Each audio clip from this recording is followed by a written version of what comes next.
In the autumn of 1942, a Japanese regimental commander named Colonel Akinosuke Oka sat in a field command post on Guadalcanal and wrote a dispatch that would never reach Tokyo in the form he intended. He had just withdrawn the remnants of 2 infantry companies from a night engagement against Marine positions along the Matanakau River. The dispatch was supposed to be a tactical report. It became something else. Somewhere in the 3rd paragraph, the language of military bureaucracy broke down, and Oka wrote a sentence that his superiors later described as uncharacteristic of his training. He wrote, "I have engaged British soldiers, Australian soldiers, and Chinese regulars. I have not engaged anything like this." He was not exaggerating. He was a professional soldier with 12 years of commissioned service, and he was telling his superiors, in the careful language of a man who understood the consequences of what he was saying, that his existing categories had failed him. This is not a story about American victory in any conventional sense. The victories are documented, the monuments exist, the flag has been photographed and reproduced until it has become a symbol rather than an image of men straining against wind and volcanic rock. What has been told less carefully, less completely, is the other record. The record written not by American hands, not shaped by American memory or American grief, but preserved in interrogation transcripts, captured staff assessments, intelligence summaries, and the private letters of men who had no reason to be generous in their descriptions. The record written by the men who were on the receiving end.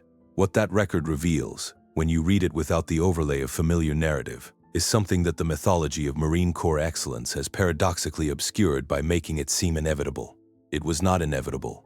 It was constructed, deliberately and at significant human cost, out of a specific institutional philosophy that the Japanese had no framework to anticipate.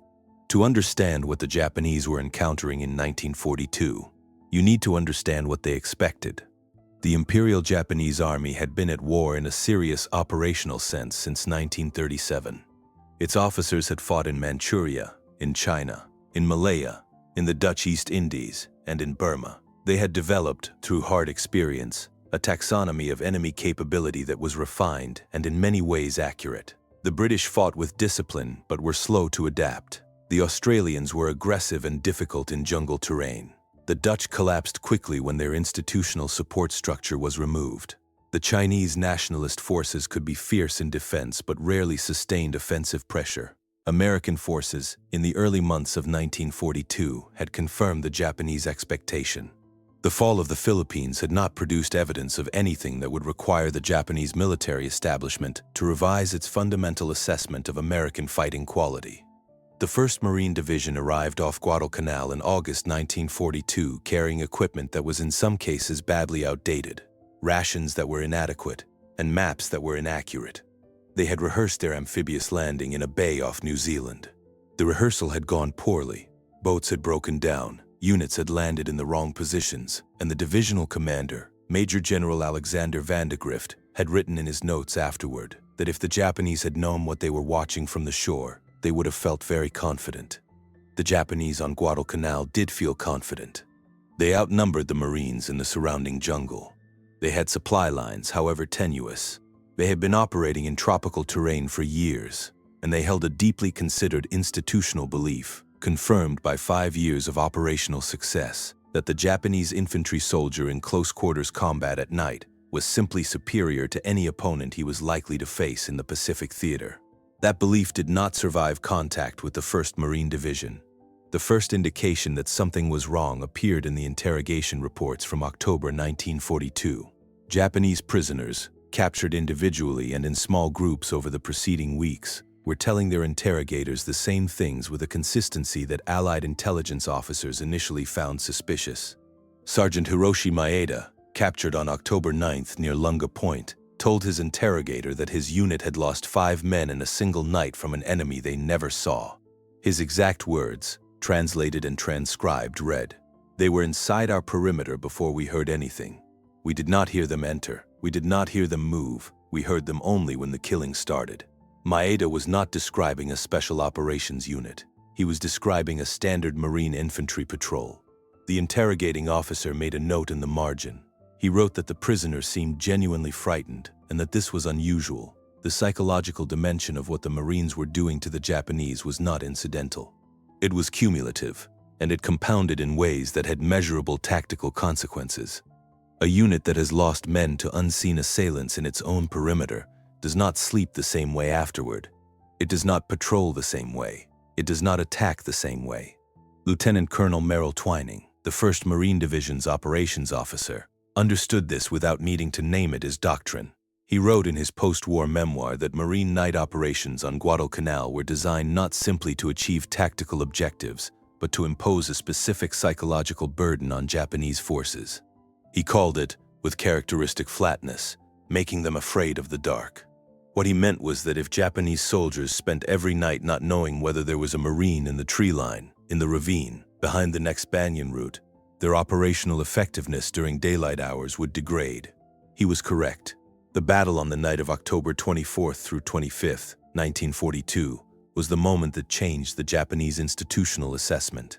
Lieutenant General Masao Maruyama had assembled approximately 3,000 soldiers for a coordinated assault on the Marine perimeter at Lunga Point, held by fewer than 300 men of the 1st Battalion, 7th Marines, under Lieutenant Colonel Louis Puller.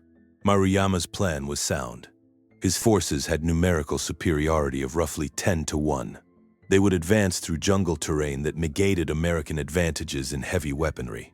They would strike in 3 coordinated waves under the cover of darkness. The Marines, isolated and vastly outnumbered, would be overwhelmed before they could organize a coherent defense. The mathematics of the engagement, by every standard calculation the Japanese staff applied, were conclusive. They were conclusive in the wrong direction. The first wave hit the wire at approximately 10 in the evening. The Marines did not yield ground. They did something that appears in the Japanese accounts with a frequency that indicates it was not an isolated decision but a practiced capability. They called artillery fire on their own position. Shells landed within meters of the Marine wire while the first Japanese wave was still on it. The calculus required for that decision is worth pausing on. You must assess in the middle of an assault, in the dark, under fire, that the risk of friendly rounds landing in your position is more survivable than the risk of being overrun. You must make that assessment calmly enough to transmit accurate coordinates, and then you must hold your ground while the shells fall around you. Japanese Captain Suzuki Masayuki, captured several weeks later, said in his interrogation that when the Marines called fire on themselves, his company lost its cohesion not primarily from casualties but from the belief that they were fighting men who had made a decision that no rational soldier makes. He said, "We did not know what to do with men who called death down on themselves." The second wave broke on the wire while the first wave's dead were still on it. The third wave, according to multiple Japanese accounts, hesitated. In the language of the Imperial Japanese Army, an army that had elevated the offensive spirit to something approaching institutional theology, the word hesitate was almost beyond what a formal report could contain. A regimental diary recovered from a later engagement described the night of October 24th as the night we learned the enemy was not afraid. 6 words. Stripped of context, they read like an afterthought. Inside the structure of a Japanese military document from 1942, they represent a nearly radical admission. The Japanese military tradition held, at its doctrinal core, that superior willingness to die was the decisive variable in infantry combat. The Marines on Guadalcanal were not unwilling to die. This presented an analytical problem for which the existing framework had no solution. Gunnery Sergeant John Basilone was 25 years old on the night of October 24th. He was manning heavy machine gun positions in a sector adjacent to Puller's line. He had been on Guadalcanal for roughly 6 weeks. When Japanese forces overran the gun positions to his left, Basilone moved through the assault to repair a disabled weapon. When his ammunition ran out, he covered 300 meters through active fire to bring more, returned, and held his position working 2 guns alternately after 2 of his gunners were killed. The Medal of Honor he received is the formal American record of that night. The more analytically interesting document is what the Japanese prisoners said in the weeks afterward. Several survivors of the October assault, interrogated separately by different officers, described a single American who did not stop. One prisoner, a corporal who gave his name as Hayashi, said during his interrogation, "We believed he must be killed. We tried to kill him. He did not stop. We decided he could not be killed." That statement was transmitted to German military attachés in Tokyo as part of a routine intelligence exchange. A German officer annotated it with 2 words in the margin. He wrote, Auftragstaktik, internalized. The German analysts who were reading Pacific Theater reports by late 1942 had their own framework for understanding what they were seeing, and in some ways that framework made them more precise observers than the Japanese, who were too close to the experience and too deeply invested in their own doctrine to process it clearly. Oberleutnant Werner Schutter, a Wehrmacht intelligence officer assigned to analyze Pacific Theater reporting, wrote in an internal assessment that the Marine infantry units displayed a willingness for close combat that the Wehrmacht had not observed in other Western forces. He focused specifically on junior officer behavior. In most armies, he wrote, a junior officer facing ambiguous tactical circumstances waits for guidance from above. The Marine junior officers attacked. Schutter understood what this meant operationally. An army that attacks without waiting for orders does not stop attacking when its command structure is disrupted. It continues to function at the small unit level when the larger organizational frame has collapsed. He wrote, they have distributed the decision to advance across every rank. You cannot decapitate this kind of unit. There is no head to remove. The jungle environment of Guadalcanal was itself a force multiplier for the specific kind of soldier the Marines had been built to produce. Colonel Miruo Tanaka, who commanded elements of the Japanese 2nd Infantry Division during the November 1942 offensive, wrote in his after-action assessment that his forces had anticipated the jungle would neutralize the Americans' advantages in firepower and logistics. It did. What he had not anticipated was that the jungle would amplify something else entirely. He described Marine small unit behavior in dense terrain as resembling, in his words, hunting rather than soldiering. He meant it as a clinical observation. His forces were trained to fight in formation, to maintain unit cohesion, to preserve the organizational structure through which Japanese doctrine channeled fighting power. The Marines, encountering the same jungle that was supposed to disorient them, broke into small groups and moved through it in ways that Tanaka's tactical vocabulary did not fully cover. He wrote that his officers found it more productive to think of the Marines not as infantry formations, but as individual predators operating in loose coordination. He intended this as a way of explaining their behavior. It reads also as a description of why they were so difficult to stop. The question of what produced this behavior occupied Japanese analysts throughout the campaign. Major Tadashi Inoue, an intelligence officer attached to the 17th Army headquarters on Guadalcanal, wrote a study in December 1942 that was later captured by Allied forces and analyzed by American military historians. Inoue had read every available interrogation report, every after-action document, every prisoner's statement. His conclusion was that the Marines were not, as his colleagues had initially suggested, simply braver than other Americans. He argued that the better explanation was structural. He wrote that the Marine Corps had built into its training a specific relationship between the individual soldier and the act of continuing to fight under adverse conditions. He did not have a clean Japanese equivalent for what he was describing. He borrowed a German term he had encountered in a pre-war military exchange. He wrote the word immovabilitate in his report and then translated it, approximately, as the condition of a man who has already decided the worst outcome is acceptable. The document was 32 pages long. The American analysts at the War College who reviewed it after the war noted that Inoue had identified, with considerable precision, something about Marine training that American observers had not formally articulated in the same terms. The individual stories that appear in enemy testimony carry a weight that aggregate statistics cannot reproduce. Private First Class Mitchell Red Cloud Jr. of the 1st Marine Division was from Hatfield, Wisconsin. He was 20 years old in the autumn of 1942. He appears in a Japanese prisoner's interrogation from December of that year as a man who held a position alone long enough for reinforcements to arrive, continuing to fire while wounded in a manner the prisoner described as incomprehensible given the visible degree of injury. Red Cloud survived Guadalcanal. He would be killed in Korea 8 years later, also while covering a withdrawal under fire, also having refused to leave his position, in circumstances so similar to Guadalcanal that his commanding officer's recommendation for the Medal of Honor used the phrase, characteristic of his entire service. The Japanese prisoner who described him in 1942 said only, "He would not leave. We did not understand why he would not leave." Corporal James Maddox of the 7th Marines left a different kind of trace in the enemy record. He is not in the Medal of Honor rolls. He appears in a single interrogation transcript from November 1942. in the testimony of a Japanese sergeant named Fumio Okada. Okada described a night engagement near Henderson Field, in which a Marine had continued fighting for an estimated 30 minutes after being shot twice, coordinating his fire team's withdrawal before collapsing at his position. Okada's account was notable to his interrogators not for its content, but for its tone. Okada was a 6-year veteran who had fought in China. He described the engagement with professional detachment until he reached the description of Maddox. At that point, the transcript notes, the prisoner paused for an extended period before continuing. He said, "In China, wounded men lie down. This man directed his unit while dying. I have thought about this many times since."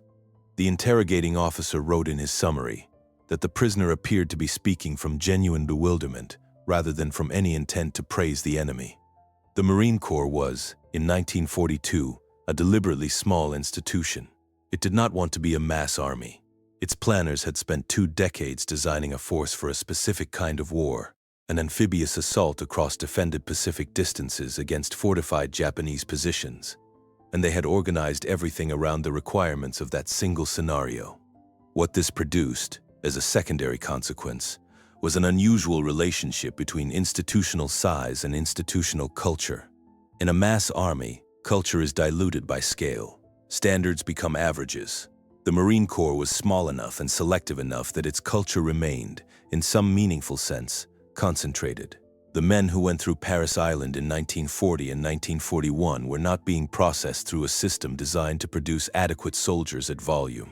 They were being subjected to something that Major Hermann Butcher, a German-born officer who later wrote an analysis of Marine training philosophy, described as the systematic removal of the option to quit. Butcher's point was precise. The Marines were not, he argued, creating men who wanted to fight under impossible conditions. They were creating men for whom abandoning an impossible position had ceased to register as an available choice. The Japanese units that fought the Marines on Guadalcanal had their own tradition of fighting past the point of rational survival. The Banzai charge, the refusal to surrender, the willingness to die for the emperor, these were not performances. They were deeply held institutional values, and the men who held them were not cowards who had been frightened into bravery. They were soldiers who had been shaped by a tradition that the Japanese military establishment believed was without equivalent anywhere in the world. What the Guadalcanal campaign did, slowly and at enormous cost to both sides, was complicate that belief, not destroy it. The Japanese infantry soldier remained, throughout the Pacific War, one of the most formidable opponents any military force encountered in the 20th century. But the belief in uniqueness, the belief that the willingness to endure was a characteristically Japanese virtue that no Western army could match, absorbed a significant blow on Guadalcanal. Colonel Oka's dispatch, the one he never sent in the form he wrote it, put the problem plainly. He had expected, he wrote, to be fighting men who would eventually reach a limit. He had not found the limit. The reports that German military attachés in Tokyo were collecting and transmitting to Berlin by late 1942 produced, in the Wehrmacht's analytical apparatus, a specific kind of institutional unease. The Germans had believed, with considerable evidentiary support, that what made their own army exceptional was a quality of individual initiative, of judgment under fire, of the capacity for small unit action without constant direction from above, that other Western armies simply did not possess. The Pacific reports were describing, in Japanese testimony about American Marines, the same quality. SS Standartenführer Erich Bauer, a senior officer with an analytical background who reviewed the Pacific theater assessments in early 1943, wrote an internal memo that was later recovered from Berlin records by American historians. He wrote that the German assumption of monopoly on mission-oriented tactical thinking required revision. He did not elaborate. He did not need to. The memo was addressed to people who understood exactly what he meant and what it would cost to formally acknowledge it. What made the testimony in these documents different from ordinary military reporting was the absence of any apparent incentive to overstate. Japanese officers writing internal assessments had every reason to minimize the quality of their opponents. Acknowledging that the Americans were exceptional required explaining why they had been exceptional enough to hold what they were supposed to have taken. German analysts reading Pacific reports had their own interest in believing that American infantry quality was ordinary. The testimony that survives, the prisoner interrogations, the after-action reports, the staff assessments, the private letters, all of them moving in the direction of reluctant acknowledgement rather than generous praise, carries a specific weight, precisely because the men writing it had reasons to look away and chose instead to write what they saw. Captain Suzuki Masayuki said in his interrogation that he was telling the Americans what he had observed because, as he put it, a soldier who does not understand his enemy does not improve. He then described, in clinical detail, what the Marines had done to his unit over 6 hours of night fighting. And he said he could not explain it except by saying that the Marines had decided the ground they were holding mattered more than whether they lived. Sergeant Major Yoshio Tachibana, captured in October 1942 and interrogated over several sessions, left the most frequently cited single statement from the Guadalcanal prisoner record. He had been at war for 4 years. He had fought in Manchuria, in Shanghai, and in the initial phases of the Pacific Campaign. He was not given to dramatic language in his earlier interrogation sessions, which covered logistics, unit dispositions, and supply routes with a brisk professional accuracy. In his final session, the interrogating officer asked him a general question about his overall assessment of the Marine forces he had encountered. Tachibana was quiet for a long time. The transcript notes a pause of several minutes. Then he said, "They hunt at night. Our sentries hear nothing. In the morning, we find men dead who had been alive at midnight. We do not hear them. We do not see them. They are not like other Americans." The interrogating officer wrote in the session summary that the prisoner had answered the question not as an assessment but as a confession. The distinction, the officer noted, seemed important. By the end of the Guadalcanal campaign in February 1943, the Japanese 17th Army had suffered approximately 24,000 dead on the island, with a significant additional number lost to disease and starvation. The 1st Marine Division, which bore the largest share of American casualties in the campaign's first phase, lost roughly 1,700 men killed and several thousand more to illness. The mathematics of that exchange were, by the standards of defensive combat against a numerically superior force, extraordinary. But the number that appeared most frequently in Japanese post-campaign analysis was not a casualty figure. It was the length of a single night. Multiple Japanese after-action assessments returned, independently, to the engagement of October 24th and 25th as the central event of the campaign, not because of its scale, but because of what it revealed about the men holding the Marine perimeter. Major Inoue's December analysis concluded with a sentence that his superiors in the 17th Army marked with a notation indicating that it required command-level review. He wrote, "The Marine Corps has produced soldiers who fight as though the decision to continue has been made in advance, before the battle begins, before the wound arrives, before the position becomes untenable. We are not trained to fight this kind of soldier because we did not believe this kind of soldier existed outside our own tradition.